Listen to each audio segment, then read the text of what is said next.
Praise లాడమ్మ. Good morning. ప్రభునేసుక్రీస్తు నామంలో ఈ ఉదయకాలపు శుభవందనాలు మీ అందరికీ తెలియచెప్తున్నాను. బాగున్నారమ్మ అందరూ? ఎలా ఉన్నారు? దేవునికి మహిమ కలుగును గాక.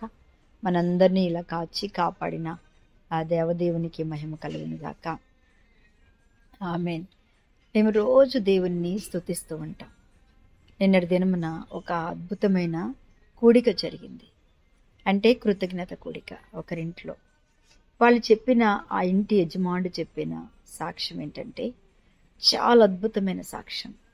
ఎంత అద్భుతం అంటే క్యాన్సర్ ఉంది అని రిపోర్ట్స్, అది 4th స్టేజ్, 6 నెలలే బ్రతుకుతావని డాక్టర్లు చెప్పారు. కానీ అలా సమయంలో నాకు ఫోన్ చేసి ప్రార్థన చేయమన్నారు. ఎట్లా అంటున్నారంటే, నేను ఒకటే మాట చెప్పాను, అన్నయ్య నీకేం కాదు, ఎందుకంటే దేవుడు మన యందున్నాడు, మన దేవుడు గొప్పోడు, దేవుడు నీతో ఉన్నాడు, అంతే చాలు. అంతే.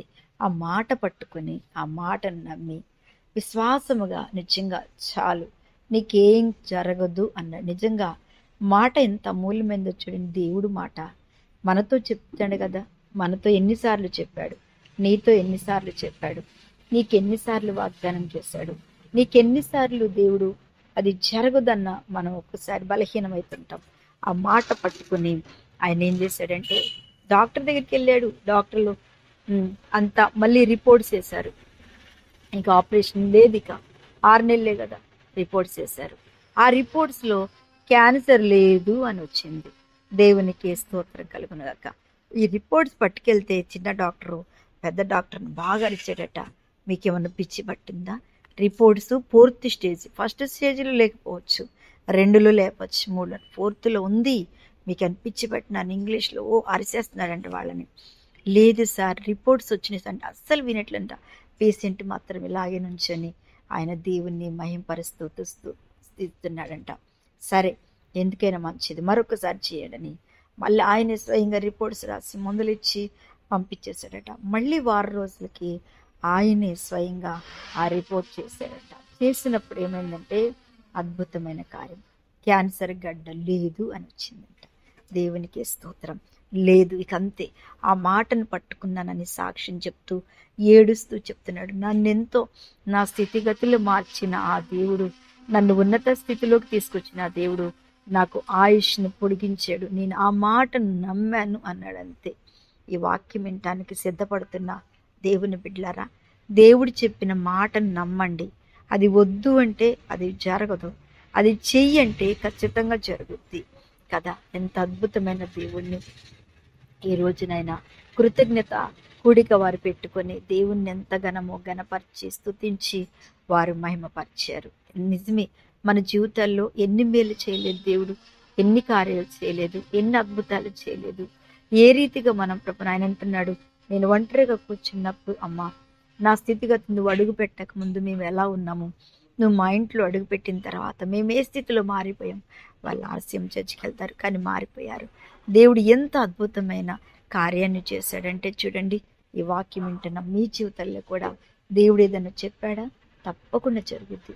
దేవుడు ఏదైనా చేస్తానని చెప్పాడా, దేవుడు తప్పకుండా అద్భుతమైన కార్యం చేస్తాడు. నీ విశ్వాసం నీకు ముఖ్యమైనది, నీ ధైర్యము నీకు ముఖ్యమైనది, నీ ప్రార్థన జీవితము చాలా ముఖ్యమైనది. సేవకులు ఏదైనా చెప్పినట్టయితే అది తప్పకుండా జరుగుతుంది. ఓకేనా?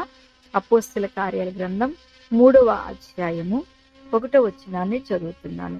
పగలు 3 గంటలకు ప్రార్థన కాలమున పేతురును యోహానును దేవాలయంలోకి ఎక్కి వెళ్ళుచుండగా, చూడండి, పగలు ఎన్ని గంటలంట, ఇంచుమించు 3 గంటలకి ప్రార్థనా కాలం. దేవుని బిడ్డలారా, మనము ఏ కాలంలోనైనా ప్రార్థన చేయొచ్చు, ఏ సమయంలోనైనా ప్రార్థన చేయొచ్చు. కానీ ప్రార్థనకంటూ ఒక సమయం ఉంటుంది కదండి. మనం తెల్లవారుజామున ప్రార్థన చేస్తాం, లేకపోయినా ప్రార్థనలు మనం లేకపోయినా దేవుడు మనల్ని తప్పకుండా లేపేస్తాడు. రెండోది, మధ్యాహ్న కాలం ప్రార్థన చేస్తాము, అదే మధ్యాహ్నం 3 గంటలకి. అంటే దేవుడు మాట్లాడాలంటే ఎప్పుడైనా మాట్లాడతాడు. పగలు మాట్లాడతాడు, మధ్యాహ్నం మాట్లాడతాడు, సాయంకాలం మాట్లాడతాడు కదా. పగలు 3 గంటలకి ప్రార్థన కాలమున పేతురు యోహాను, దేవునికి స్తోత్రం, హల్లెలూయా, వీళ్ళందరంట ఎక్కడికి వచ్చారు, దేవాలయానికి వచ్చారు, ప్రార్థన చేసుకోవడానికి వచ్చారు, ప్రభుని వేడుకోవడానికి వచ్చారు. కానీ అద్భుతం వారిలో ఉందన్న సంగతి తెలియదు. ఎవరిని బట్టి అద్భుతం చెప్పండి? పేతురు యోహాను బట్టి అద్భుతం కాదు. వాళ్ళు కేవలం ప్రార్థన చేసుకోవడానికి దేవాలయానికి వచ్చారు. కానీ కొన్ని సంవత్సరాల నుంచి అక్కడ ఉంటున్న ఒక కుంటివాడు, అంటే చూడు, పుట్టుకతోనే కుంటివాడు, ఆ మనుషుని కోసం దేవుడు వచ్చాడు. ఆమేన్, హల్లెలూయా. ఎన్నో సంవత్సరాల నుంచి ఎదురు చూస్తున్న కార్యము ఒక్క దినమున నీ జీవితంలో పటాపంచలే, ఒక క్షణములో ఆ నరములు బలం పొందుకున్నట్టుగా నీ కార్యమును దేవుడు అద్భుతమైన కార్యముగా మార్చబోతున్నాడు. ఆమేన్ చెప్పండి. హల్లెలూయా, స్తోత్రం. సంతోషంగా చెప్పండి. దేవుడు నిజంగా నీ ప్రార్థనకి సమాధానం వచ్చే సమయం వచ్చింది. నీ దర్శనానికి విడుదల వచ్చే సమయం వచ్చింది. నీకు దేవుడిచ్చిన మాట నెరవేర్పు చేయడానికి ఆ గడియలు సమీపంగా ఉన్నాయి. ఆమేన్, హల్లెలూయా. వాక్యం ఉంటున్న దేవుని బిడ్డలారా, నీ ప్రార్థన చేసుకున్నప్పుడే ఎవరొస్తారో తెలియదు, ఎలా తెరుస్తారో తెలియదు తలుపులు, ఏ రీతిగా ఆశీర్వదిస్తాడో, ఏ రీతిగా నిలబెడతాడో, ఏ రీతిగా నీ కార్యమును దేవుడు జరిగిస్తాడో అది దేవదేవునికి మాత్రమే తెలుసు. ఆమేన్, హల్లెలూయా. చెప్పండి, నా ప్రార్థన దేవుడు ఆశీర్వదిస్తున్నాడు.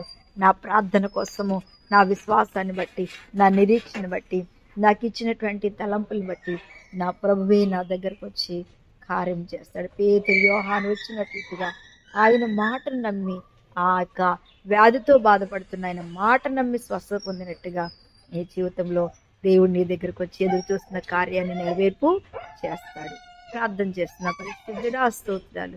ఉదయ కాలం ప్రతి ఒక్క బిడ్డను దర్శించి వారి జీవితాల్లో కార్యం చేసి ప్రభా, వారికి మీరే తోడయ్యండి, నడిపించి దినమంతా నీ కాపుదల భద్రత ఇచ్చి వారు చేసే ప్రతి కార్యమును ముందు నడుస్తూ నడిపించమని యేసు నామమున అడుగుచున్న తండ్రి. ఆమేన్. Praise Lord. అమ్మ, దేవుడు మిమ్మల్ని దీవించును గాక. ఆమేన్.